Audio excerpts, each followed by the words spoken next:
Hi, thank you for having time to pass by to listen to um, me. Thank you so much for spending some time, and I know you will not regret it because the right knowledge is a great key for life. What you know is what you can do. You can't give what you don't have. You can never give what you don't have. You cannot outgrow your knowledge. The limit of your expansion and knowledge is according to the knowledge that you have. And so, knowledge is very important. Now, I want to talk about the products of the two spirits. The products of the two spirits. Now, reading from Second Corinthians chapter 4, verse 13 says, "We having the same spirit of fear, according as it is written, I believed, and therefore have I spoken. We also believe, and therefore we speak." The scripture says there's a spiritual principle here. We have, for instance, the principle of rotation. We have, the law of gravity. We also have the law of the spirit of faith. Whatever you believe, you have to speak it. If you want to manifest your faith, you have to speak what you believe. That was just by the way. But let me read the A part again. We having the same spirit of faith. Now, underline spirit of faith. So what we know here is that faith is what? A spirit. Don't forget it. Faith is a spirit. Every spirit is animated. A spirit can see, can hear, can move. A spirit can also be exterminated, can be cast out. Don't forget that faith is a spirit. Faith is a spirit. 2 Timothy 1:7, "For God has not given us the spirit of fear, but of power, of love, and of a sound mind." Scripture says God has given us power. Every child of God has power. Love. Every child of God has love. And sound mind. A child of God has sound mind. Must have sound mind. So if you're a child of God and you don't have sound mind, you are not in peace. You are perplexed, frustrated, dejected, rejected, and in anguish. You have to know there is something wrong. It says, "For God has not given us the spirit of fear." And then it lists the three things God has given us: love, power, and then sound mind. What it means is that if fear is within you, if you have fear, your power will go down. Fear will tame, reduce your power. Fear will reduce your love. Fear will reduce the peace, the soundness of your mind. So if there's so much fear in you, what happens is that you are perplexed, you are not at peace, you are fearful, you can't even use your power, therefore you are limited, and then you can't even manifest the love you're supposed to manifest. Now, what in short we are talking about is that there are two spirits. The first one is the spirit of faith.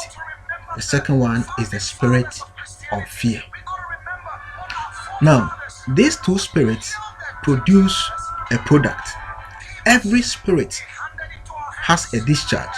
Every spirit gives something. Don't forget it. A spirit has a mission. The spirit of fear has a mission. The spirit of faith has a mission. One comes from God, one comes from the devil. The ministry of Satan is to steal, to kill, and destroy. So whenever the spirit of fear is in you, controlling you, within you, it takes away from you. It kills the good things in you. It damages you. So the product of the spirit of fear is damage, distraction, thievery. It steals from you. It steals your joy. It steals your breakthrough. It denies you of your God-given ability to shine and manifest the glory supposed to be yours. The spirit of fear is from God. The Son of Man came and to give life unto us and to give us life abundantly. So when the spirit of faith is controlling your life, you produce and you exhibit, you walk in abundance of glory, abundance in health, abundance in peace, abundance in the good things of this world. My brother, my sister, the spirit of fear has a product. I've mentioned them. The spirit of faith has a product. I've mentioned them. And they are all produced by the greater power that sent them. What you have to do is make it your attitude to grow the spirit of faith, because fear will destroy you. Fear is a spirit and faith is also a spirit. I am talking about the spirit of faith and the spirit of fear. You need to find time. How do you increase faith? You see, I've said how do you increase your faith so that everybody will understand. In actual sense, what you need to do is to reduce your fear. That is the medication. What you need is a net effect of faith. If you reduce fear, your faith becomes durable, resolute, and is able to conquer. How do you reduce fear? Hear the word of faith. Hear the word of faith. Read scriptures about faith. Speak your faith. As you do that, you are reducing fear. And you have to be full of joy. The joy of the Lord is my strength. You need to spend time with people who are positive. You need to make sure you read books which are full of faith and positive. Spend time in prayer and ask the Lord to help you. If you do that, your faith will stand. If your faith is as small as a mustard seed, you say unto the mountain, be thou removed. So what you need is not big faith. What you need is small faith. That is why I said net. When I talk about net faith, what I mean is that if we look into you, are you going to see faith or fear? There are people who have a lot of faith and yet they have a lot of fears because of the things they hear and because of the knowledge that they have. So if you subject yourself to the word and you refine your spirit and your faith stance, the little faith you have can move a mountain. It is not how big your faith is, it is how little your fear is. I repeat, it is not how big your faith is, but it is how little your fear is. Because if your faith is small as a mustard seed, you can move a mountain. This is a revelation you should never forget. May God bless you and strengthen you.